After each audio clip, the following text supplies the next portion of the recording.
Hello दोस्तों, आप सभी का हमारे चैनल खबर मंथन में स्वागत है। दोस्तों, राज्य में 591 नए मरीज मिले हैं। झारखंड में बुधवार को 591 नए चीनी वायरस से संक्रमित मरीज मिले हैं। झारखंड में चीनी वायरस का सिलसिला थमने का नाम नहीं ले रहा है।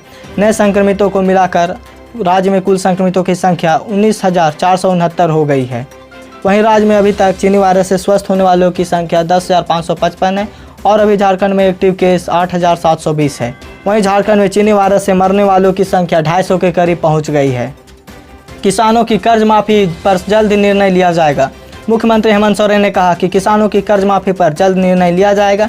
लगभग 2,000 करोड़ रुपए का प्रावधान किसानों की कर्ज माफ़ी के लिए तैयार किया गया है।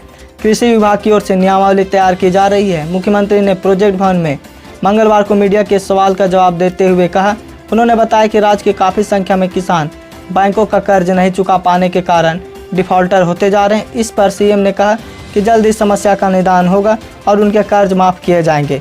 साथ ही पीएम नरेंद्र मोदी द्वारा राज्य के सीएम के साथ बातचीत के मुद्दे पर हेमंत सोरेन ने कहा, यदि उनसे बात हुई तो राज्य की स्थिति से अवगत कराया जाएगा। क्या किसानों के कर्ज माफ़ी होने चाहिए? आप हमें राय कमेंट में जरूर बताएं। सीएम आवास के 20 और कोरोना पॉजिटिव मरीज मिले हैं। सीएम आवास के 20 और कर्मचारी कोरोना पॉजिटिव। झारखंड में संक्रमितों का आंकड़ा 20,000 के करीब हो गया है। झारखंड में लगातार चीनी वायरस संक्रमितों का आंकड़ा बढ़ता जा रहा है। मुख्यमंत्री हेमंत सोरेन के आवास के कर्मचारी भी इसकी चपेट में लगातार आ रहे हैं। फिलहाल सीएम आवास के 20 और कर्मचारी कोरोना पॉजिटिव निकले। इसके साथ अब मुख्यमंत्री आवास के 83 कर्मी चीनी वायरस से पॉजिटिव हो चुके हैं। वहीं राज्य में चीनी वायरस से संक्रमितों की संख्या बढ़कर 19,469 हो गई है। अगले महीने फिर से खुल सकते हैं स्कूल, कॉलेजों में नहीं होगी इस साल की पढ़ाई। कोरोना महामारी की वजह से देश भर में स्कूल और कॉलेज सभी बंद पड़े हैं। इससे पढ़ाई को लेकर छात्रों के काफ़ी नुकसान हो रहा है। इन सब को देखते हुए 4D संसदीय स्थायी समिति की बैठक सोमवार को 10 अगस्त को हुई थी। सूत्रों के अनुसार बताया जा रहा है कि बैठक में यह निर्णय लिया गया है कि इस वर्ष कॉलेजों में शून्य वर्ष नहीं होगा। इसका अर्थ है कि अंतिम वर्ष की परीक्षाएं वर्ष के अंत में आयोजित की जाएंगी। कुछ राज्यों में सक्रिय कोरोना वायरस मामलों की संख्या में गिरावट के बाद सरकार ने कथित तौर पर 1 सितंबर से लेकर 14 नवंबर तक चरणबद्ध तरीकों से सामान्य कक्षाओं को फिर से शुरू करने की योजना तैयार की है। क्या स्कूल खुलने चाहिए? आप हमें कमेंट में ज़रूर बताएं। मौसम विभाग ने झारखंड के इन जिलों में वर्षा और वज्रपात की दी है चेतावनी।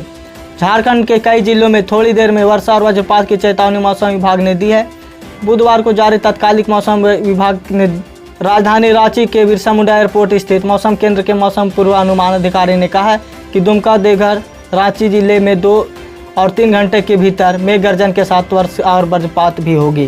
साथ ही मौसम विभाग ने कहा कि 13 और 14 अगस्त को भी वज्रपात और भारी बारिश की संभावना व्यक्त की गई है।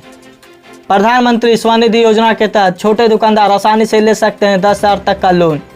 सरकार ने चीनी वायरस महामारी और लॉकडाउन से रेहड़ी पटरी और सड़क किनारे ठेला लगाने वाले के लिए 20 लाख करोड़ रुपए का आर्थिक पैकेज के तहत 10,000 की बिना गारंटी लोन योजना ऐलान किया है। इस योजना का नाम प्रधानमंत्री स्वनिधि योजना रखा गया है। प्रधानमंत्री स्वनिधि योजना का मुख्य उद्देश्य लॉकडाउन के कारण बुरी हालत में फंसे रेहड़ी पटरी वालों को उनके दुकान फिर से शुरू करने की हेल्प करना है और साथ ही इस योजना के तहत पात्र दुकानदार 10,000 का लोन बिना गारंटी का ले सकते हैं। इस लोन की सहायता से प्रभावित पात्र कारोबारी अपने छोटे दुकान फिर से शुरू कर सकते हैं। अगर आप भी लोन लेना चाहते हैं तो आप भी जल्द से जल्द रजिस्टर करें। नियमित ट्रेन के चलने को लेकर आ रही है बड़ी खबर। रेल मंत्रालय ने मंगलवार को कहा कि उपनगरीय रेल समेत नियमित ट्रेन सेवाएं अगले नोटिस तक दोबारा शुरू नहीं की जाएगी। रेलवे ने इसके लिए कोविड-19 के चलते परिवहन व्यवस्था पर लगाए गए प्रतिबंधों का हवाला दिया है। मंत्रालय ने नोटिफिकेशन में यह भी कहा कि चयनित गंतव्य स्थलों के बीच वर्तमान में चल रही 230 स्पेशल ट्रेनों के परिचालन में कोई बदलाव नहीं होगा, जिसमें आवश्यक कार्यों में लगे और लोगों के लिए मुंबई में चल रही लोकल ट्रेनें भी शामिल हैं। रेल मंत्रालय ने आगे बताया कि स्पेशल ट्रेन की नियमित आधार पर निगरानी की जा रही है और अतिरिक्त स्पेशल ट्रेनें आवश्यकता के आधार पर ही चलाई जा सकती है। बयान जारी करते हुए अधिकारी ने बताया कि हालांकि लॉकडाउन से पहले चलने वाली अनियमित और उपनगरीय ट्रेनें अभी भी कुछ समय के लिए बंद रहेगी। क्या नियमित रूप से चलने वाली ट्रेनों को फिर से शुरू कर देना चाहिए? आप अपना राय हमें कमेंट में ज़रूर बताएं। रशियन कोरोना वायरस वैक्सीन की सच्चाई जानकर उड़ जाएंगे होश।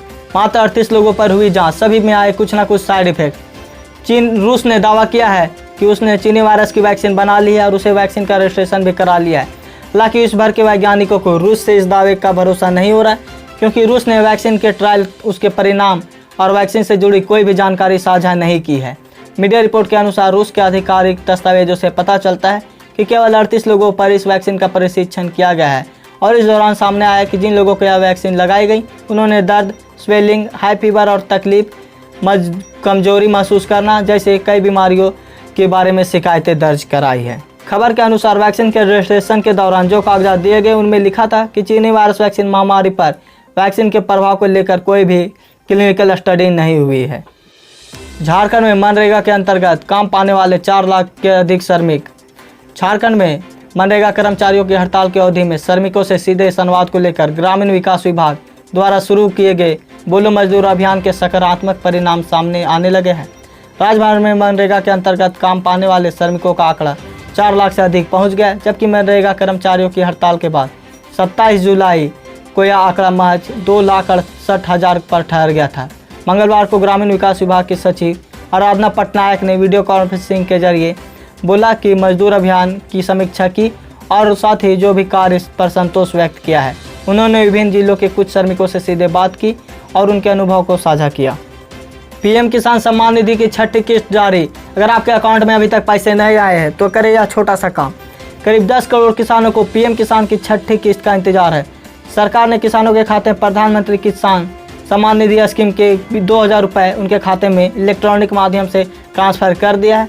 साथ ही सभी के खाते में 2,000 रुपये पहुँच गए। मोदी सरकार किसानों के आय बढ़ाने के लिए हर साल 6,000 रुपये 3 किस्तों में उनके खातों में ट्रांसफ़र करती है। अगर आप पीएम किसान योजना के लाभार्थी हैं, अगर आपके खाते में अकाउंट में अभी तक पैसा नहीं आया है तो आप अपना स्टेटस चेक कर सकते हैं। आपको उसके लिए pmkisan.gov.in पर जाकर अपना स्टेटस देखना होगा। और साथ ही अगर आपके खाते में पैसे नहीं आए तो आप हमें कमेंट कर ज़रूर बताएं। झारखंड सरकार की तुष्टिकरण का सारा सीमा पार कर दिया है।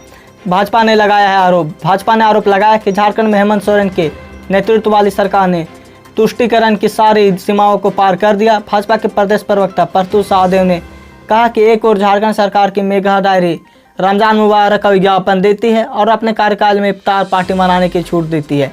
दूसरी तरफ भगवान श्री राम के मंदिर के लिए भूमि पूजन के अवसर पर मेगा के कार्यकाल में मिठाइयाँ बांटने वाले व्यक्ति को चेतावनी पत्र दिया गया है।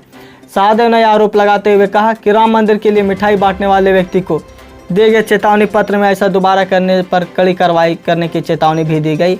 साथ ही कहा कि कार्यालय में दूसरे धर्म के भी लोग हैं, इसलिए ऐसा करना गैर वाजिब है। सुप्रीम कोर्ट का फैसला, हर हाल में पिता की संपत्ति में बेटी को मिलेगा भाई के समान बराबर हिस्सा। सुप्रीम कोर्ट ने पिता की संपत्ति में बेटी को हिस्सा मिलने के मामले में फैसला सुनाया है। कोर्ट ने अपने आदेश में कहा कि संशोधित हिंदू उत्तराधिकारी अधिनियम के तहत एक बेटी अपने पिता के संपत्ति में भाई के समान बराबर का अधिकार रहेगी। साल 2005 में पिता की संपत्ति पर बेटी के अधिकार को लेकर कानून बना था, जिसके तहत बेटा और बेटी दोनों की पिता की संपत्ति पर बराबर का अधिकार होना बताया गया था। इस कानून में स्पष्ट नहीं था कि अगर पिता की मृत्यु 2005 से पहले हुई है तो कानून परिवार पर लागू होगा या नहीं। इस मामले में सुप्रीम कोर्ट के न्यायाधीश अरुण मिश्रा की पीठ ने फैसला सुनाते हुए 2005 से पहले भी अगर पिता की मौत हुई है तो बेटी का भी समान बराबर हक रहेगा। क्या सुप्रीम कोर्ट का यह फैसला सही या गलत, आप हमें कमेंट में ज़रूर बताएं। सुशांत सिंह की मौत को जांच में आया नया मोड़। मुंबई पुलिस ने रिया को नहीं दी क्लीन चिट। मुंबई पुलिस के सूत्रों के मुताबिक मुंबई पुलिस ने रिया चक्रवर्ती को कभी क्लीन चिट नहीं दी थी। वे सस्पेक्ट बनी हुई थी और इसे लेकर जांच जारी थी। पुलिस के सूत्रों ने कहा कि लेकिन इन्वेस्टिगेशन हर चीज़ सबके सामने जाहिर करना जरूरी नहीं था। सूत्रों के मुताबिक डीसीपी अभिषेक त्रिमुखन में जो कॉल रिकॉर्ड मीडिया में गलत तरीके से बताए जा रहे हैं वो इसी इन्वेस्टिगेशन से जुड़े हैं। इस इन्वेस्टिगेशन के तहत रिया के बयान दर्ज किए गए जाने के बाद भी उनसे पूछताछ जारी थी और रिया को जांच से जुड़ी आम जानकारियों के लिए मुंबई पुलिस ने एक मेल भी किया था, जिसमें सुशांत की आत्महत्या से जुड़ी जानकारियाँ रिया मांगी गई थी। सुशांत सिंह का मर्डर हुआ है या उन्होंने सुसाइड किया, आप हमें अपना राय कमेंट में ज़रूर बताएं। झारखंड में खुला नौकरियों का पिटारा। 10वीं और 8वीं पास के लिए एक आ रहा है सुनहरा ऑफर। झारखंड में नौकरियों की तलाश कर रहे लोगों के लिए पिटारा खुल गया है। झारखंड के हैवी इंजीनियर कॉरपोरेशन रांची के कई पदों पर भर्ती के लिए नोटिफिकेशन जारी किया है। इच्छुक उम्मीदवार अप्लाई कर सकते हैं। आवेदन करने की प्रारंभिक तिथि 12 अगस्त 2020 है और आवेदन करने की अंतिम तिथि 29 अगस्त 2020। हैवी इंजीनियर कॉरपोरेशन रांची के 164 पदों पर भर्ती के लिए आवेदन आमंत्रित किए गए। झारखंड के हैवी इंजीनियरिंग कॉरपोरेशन रांची के इन पदों पर आवेदन करने के लिए उम्मीदवारों की योग्यता पदों के अनुसार 8वीं और 10वीं पास निर्धारित तय की गई है। चीनी मोबाइल कंपनियों को सरकार ने दिया सख्त संदेश, कहा असेंबली वर्कशॉप बनकर नहीं रहेगा भारत। भारत में चीनी मोबाइल कंपनियों का असेंबली का काम कर रही कंपनियों को आने वाले समय में अपनी टेक्नोलॉजी शेयर करनी पड़ सकती है। वाणिज्य और उद्योग मंत्री पीयूष गोयल ने सोमवार को इस बात का संकेत दिया है।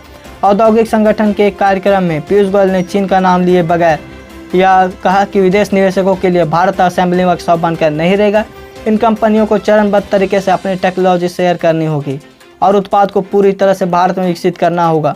उन्होंने कहा कि हम निवेशकों को आमंत्रित कर रहे हैं और इसका यह मतलब नहीं है कि सब कुछ एक तरफा होगा। फिलहाल भारत में चीन की मोबाइल फ़ोन कंपनियां सबसे अधिक असेंबलिंग का काम कर रही है। सीमा तनाव के बाद भारत ने चीन को लगातार कई झटके दिए हैं। जैसे पहले भारत ने चीन के कई ऐपों को बैन लगाया, उसके बाद चीन से बहुत सारे सामानों का निर्यात पर भी रोक लगा दिया गया है। तो क्या चीन के साथ दोस्ती बनानी चाहिए या फिर से ऐसा ही रहना चाहिए? आप हमें कमेंट में ज़रूर बताएं। और साथ ही अगर आप हमारे चैनल में नए हैं तो हमारे चैनल को सब्सक्राइब कर दें और बेल आइकन दबा दें ताकि जब भी वीडियो डालें नोटिफिकेशन आप तक चला जाए। और साथ ही इस न्यूज़ को लाइक और शेयर करें।